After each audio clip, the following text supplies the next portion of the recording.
everyone, and welcome to this week's episode of our Neurodiverse World.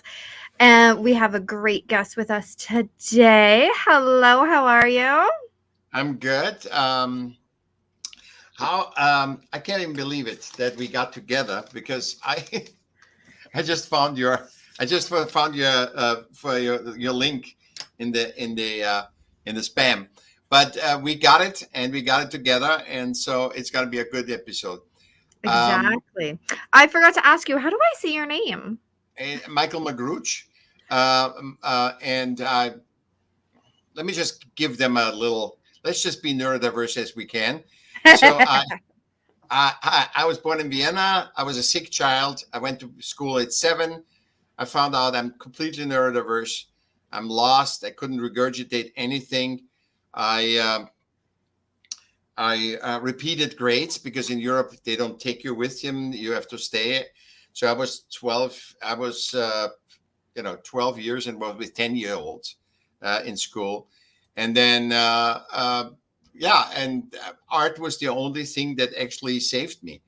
Art creation was the only, and the most neurodiverse people. I have to close this. Most neurodiverse people, the highest concentration of neurodiverse divergent people are in the arts, because art, as you know, it like an animal, it brings us in the moment. It makes our mind come down and get into now, and also the laws and the rules in art, the anon. So if you need a girl playing a guy in a theater play, it doesn't matter. It's about the play. It's not about what's system relevant or system appropriate. Exactly. So are you living in Vienna still, or where do you live now? No, I'm living in Southern California, in Laguna Beach, south of Los Angeles. When I was like 18, I moved here, and just lived day by day to figure out where I fit in. I never fitted in, so. Well, you do now, because when we fit in, we fit out. Exactly. No. It's just and actually, my system value right now is being never in the system. It's not being out of the box. It's never fitting into a system. So my view is interesting for the system to see, hey, what is human centricity? What is that versus system relevance? And all the problems that we have is that we think, it's 8 billion people, but in really it's one of 8 billion individuals. And that's why nature doesn't make mistakes. That you are alive is the proof that you're worthy, because nature or God or whatever you believe in wouldn't create you. So that only because the system doesn't have a thing for neurodivergent people doesn't mean they're worthless. We don't, we have a purpose, and it's for us to figure it out. It's not for the system to figure it out. And you making a podcast, I'm doing my work, being an advocate for neurodiversity, and we do what we do, and people find, oh my God, I thought these people are crazy. These people are not. They can't even, and they can't do together. Well, how does that work? That shouldn't work at all. You and I shouldn't be here to talk. Right? Some people do believe that, and they would be wrong. Yeah, no, but this is I'm not blaming them. They're not exposed to it.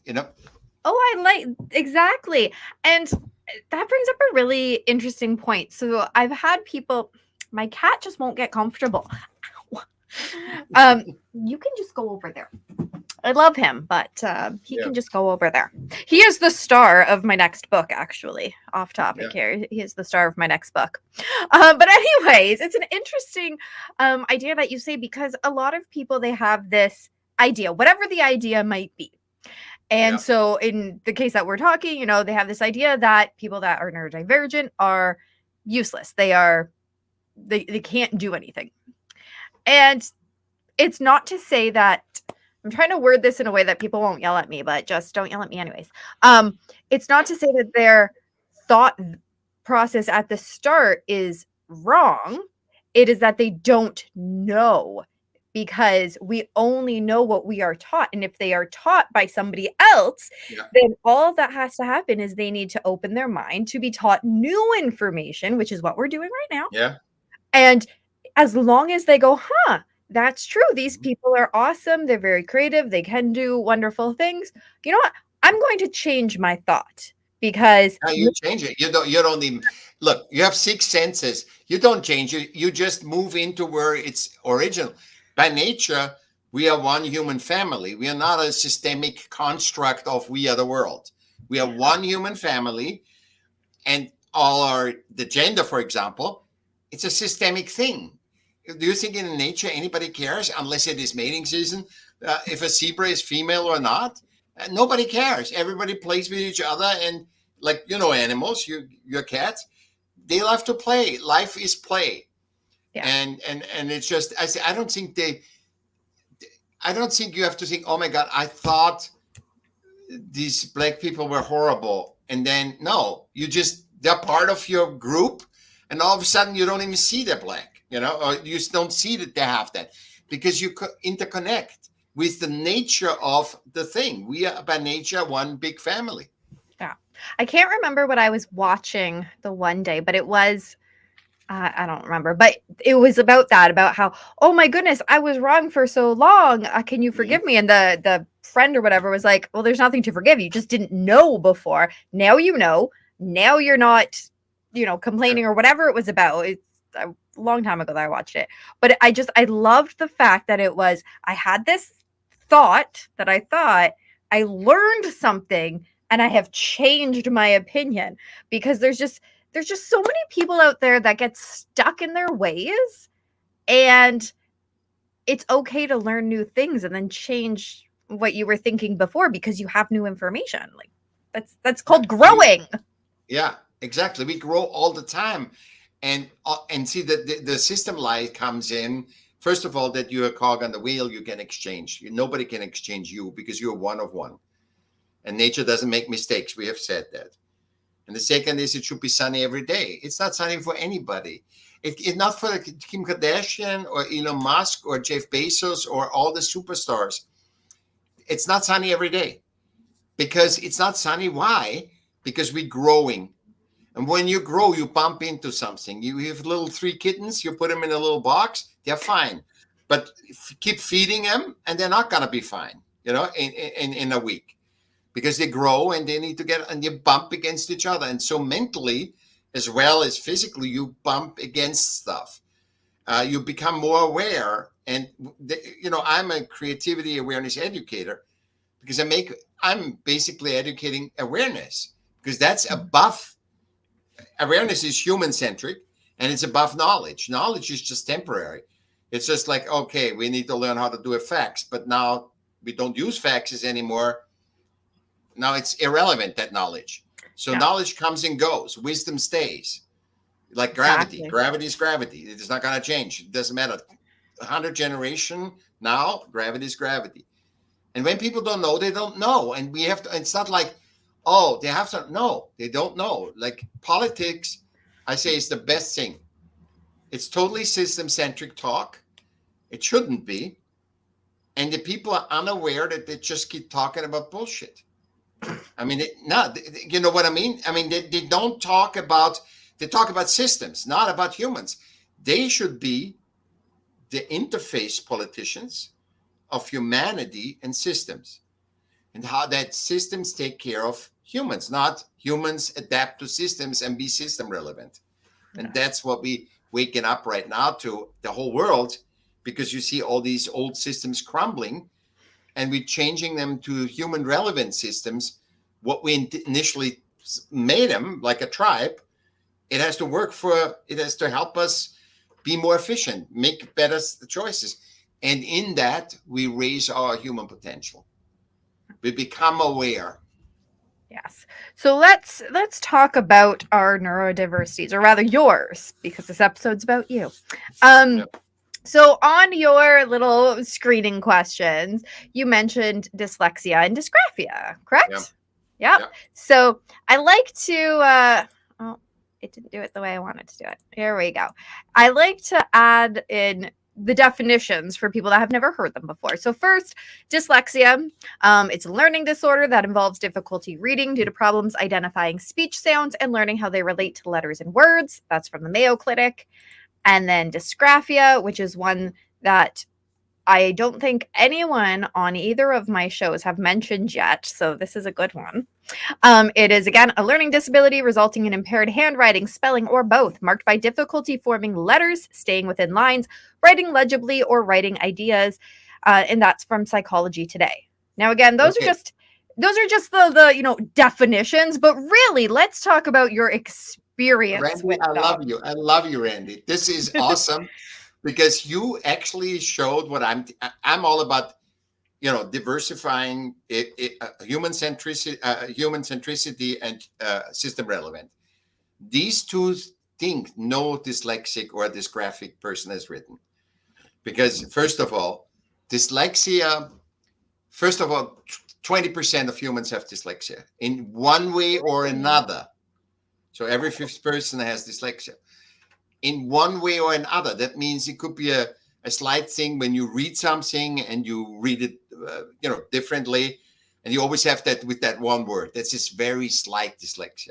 Oh, I do that with the word down and done. No matter how, I know that they're different, but every time I go to do something with those two words. Yeah. So that's almost everybody has that, and then it goes further where you switch words, where you can't, and then also you forget the context. So you pronounce words where it goes, the word goes down or up, but because it's out of context, it's not going the right way. It should go down, and then, he was so sad, and you say sad. So you go up, you lose context in reading. And you don't, because you're focusing on speaking correctly, and that screws you up. And then it goes, somebody like me, I can't read at all. I mean, I wrote 6 books, and I have the computer read it to me. I'm writing and have him read it to me, and I could never read my own books. I would be lost in them, So I take every chapter usually and redo it, and then have the computer read it to me and then edit it. And so dyslexia, none of the dyslexic people are alike. So there is nothing systemizing. You can't really systemize dyslexia because in the octopus movement, we have both. This is like a worldwide thing for, exchange for neurodiverse people, and it's wonderful, by the way. And we have super system navigators, like super system guys that do understand technology. They are but they have probably socially something that doesn't work. And then we have other ones like me. I'm on the creative spectrum. I can tell you everything about creativity, how to create, how it works, where it misses. I can see context that you won't believe, But if you ask me to read a page of a newspaper, I would have or of an article, I would have a hard time, doing that. So, and dysgraphia is I think this is I'm my own doctor. And that's what I like. I like hearing stories. Yeah. So my own thing is when dyslexia gets to a certain extent, when it gets extreme enough, it affects your hand-eye coordination. And it also identification. So I'm writing down. So for example, I wrote down your name, Randy. Yeah. Yep. I guarantee in tomorrow, if I read this, I don't recognize it. I said, what was that? I cannot, if I do it legible, I can, block, push, but I couldn't get the context. So you lose the context in the thing. It's the brain is doing stuff to you, you lose the context in it. Yeah. So when did you first realize it, but like, so you were talking earlier about having to repeat grades in school. Yeah. Did you end up graduating eventually? No. I had to go to work. Okay. There was nothing system had for me. At 40 years ago, no system had anything for me. It said, okay, hey, we don't know what to do with you. That's the thing today. We don't know what to do with this. So, Yep. Oh yeah, but to create a system. That's why my kid just goes school to school to school, because they never knew what to do with them, so they just pass them along. Exactly. Yeah, and it's also disruptive because they have a goal. If school has a goal to get them kids through, right? That's basically what they want. Everybody wants their job, and everybody's understaffed. So everybody has a tremendous pressure on them to get those kids, to give them what was fed by the system, and says, hey, you don't get money if you don't feed those kids that food. You feed them the food and you get them full, and then you send them home. It doesn't work like that. Education, I'm working on education programs too. And yeah, because it's, it's crazy. I tell you that. So it gets you through, and this doesn't work with humans because humans are unpredictable. All humans, not every, unpredictable. You don't know what you get. If you and I would say now, let's repeat that talk what we just talked. It's impossible. I wouldn't remember. No, you can't repeat. Even if we go by a script, we cannot. You can never repeat a talk or an interview or anything. It's done. It's this moment. It's a print of this moment in time, in the whole history. You cannot repeat it, and we don't want to see that because the system work on. Okay, I do this, and everybody, does it, and we give them the reward, or we use his work or whatever. It is very limited, and all the systems are very limited. So then, okay, so you had to do grades again. You ended up not graduating. You went off to work, which is, you got to do that. Hospitality, restaurant, whatever you could. Yeah. And then you've written, how many was it? 6 books? 6 books, yeah. I actually have 7, but it's not. The 6 is coming out soon. It's about AI and the human-centric look for AI and all technology. So looking from a human-centric, not because what I found is that AI is just makes us better worker bees, but it is tremendously time-consuming because if you have it, you have to still control. And who likes to control their own work? Nobody. It's like being a teacher. How many homeworks looking through the homeworks of 15 kids? Always the same. Yeah, that would be so boring. And I'm getting an email from you since I know you. I get an email, and I get an email in, let's say in a month, I get 10 emails from you. So I know Randy. I open it and see it's a spam. You get emails from me. You open it and see it's a spam, and it's AI generated. It's written, in a way you would, but you since I know you, they can't fool me. But if I wouldn't know you and you would say, hey, I want you being on my show, that could be true or it could be not true. Yeah, exactly. Okay, so then what have you found for the tools? Because obviously you have found some ways of dealing with this, or else you wouldn't have been able to write 6 books. What tools have you found, love your cup, that have worked really well for you? First of all, I was one text to speech. I was one of, from the beginning, I was trying to have the computer help me by understanding, by reading to me, by dictating into it, speech to text.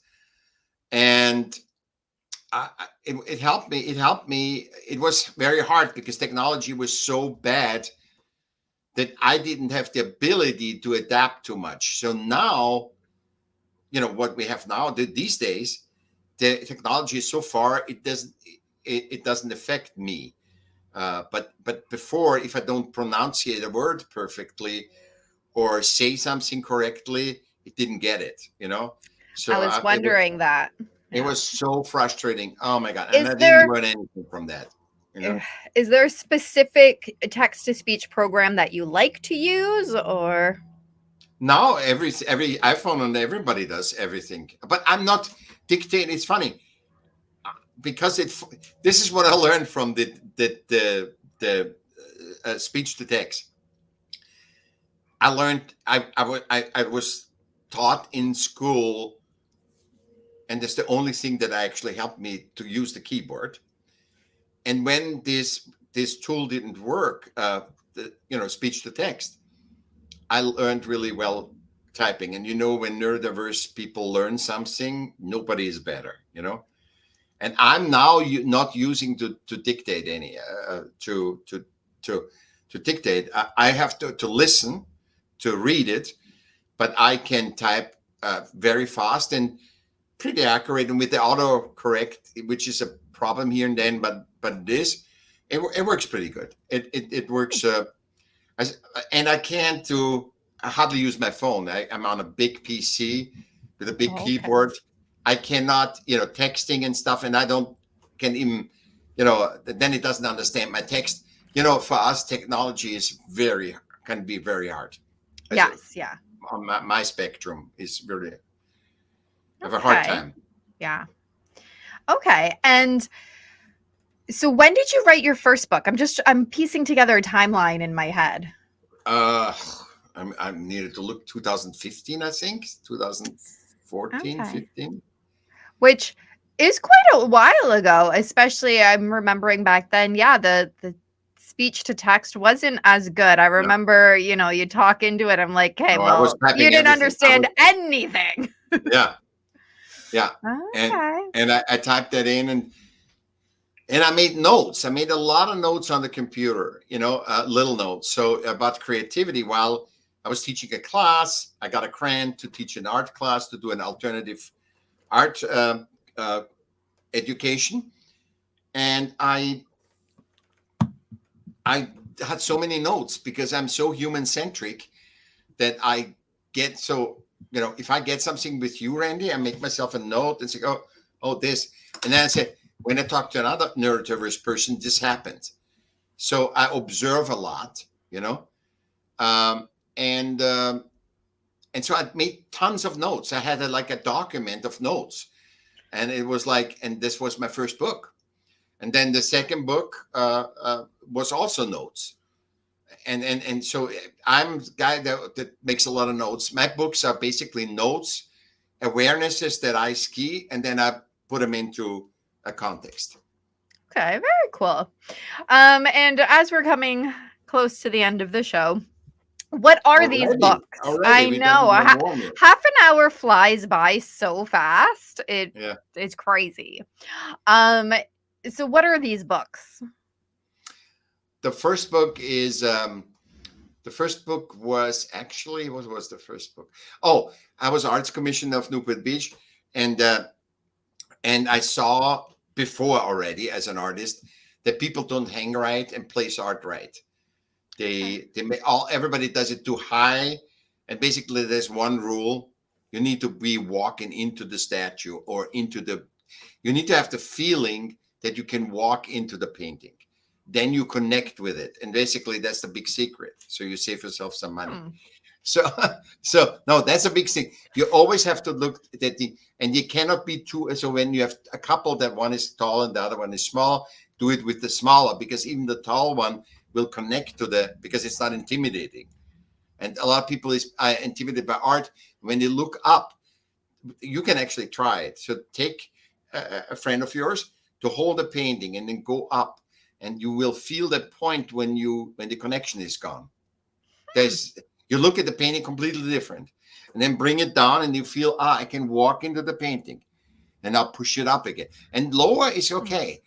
Yeah, but it's like magic. It's this really, so it's always too high. Most people hang too high and place art too high, or they don't like art. So I made this. Then I worked with Robert Evans.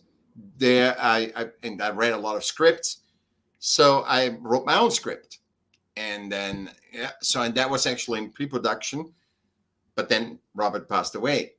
So then I wrote a German book. I did 300 paintings in 3 days. I wanted to know what the hell is going on with me and I was thinking, oh my God, the first 50, and then I'm blank. There's nothing coming in. And actually it's reverse, because you're communicating with your unseen self. The last 50 were actually the best. And I document the whole thing in that book. And then I did a German book, and then I did The Smart of Art. That where I separate the art product from the art creation. But art creation, focusing on art creation, which is the value, where the art product is just a commodity. And that's why so many artists are so frustrated. Okay, yeah. And where do people get these books? At Amazon. But I would say to your listeners, listen to my podcast. It's only 30 seconds. No guests, just 30 seconds. Wow, 30. I don't know if I could talk for that short of a time. What is the podcast about? It's called Smart of Art, the art of the power of art and creativity. And it's 30 seconds. 30 seconds. And if you like that, and it's a question, it's a quote and a question. And there's no answer for the question. You answer yourself, and then do and if you like that, then get the book, and then look at the other books. If they resonate with you, they help. But they're very, for me, it's kind of a mentoring that I give to the world, because it saved me to see art as the art creation, as the power, not the art product, and it helped me being freer in my expression and everything else. Very cool. And where do they listen to your podcast?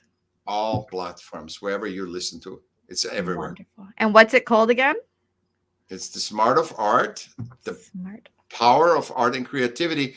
And you just go to michaellm.com. Michael with 2 L's, michaellm.com. And there's a hub for everything. You can contact me. There's all kinds, everything. You can see my paintings, my music, my photos, everything I created. You beat me to my next question. So there you go. Any last thoughts that you want to share with everybody before we say goodbye? Yes. I want to share the one thought that saved my life, literally till 55. And all the stuff that I did, all the thing with it, was completely unfulfilling. I mean, I enjoyed moments of it, but it wasn't really, I'm not fulfilled. I couldn't say I have a fulfilled life.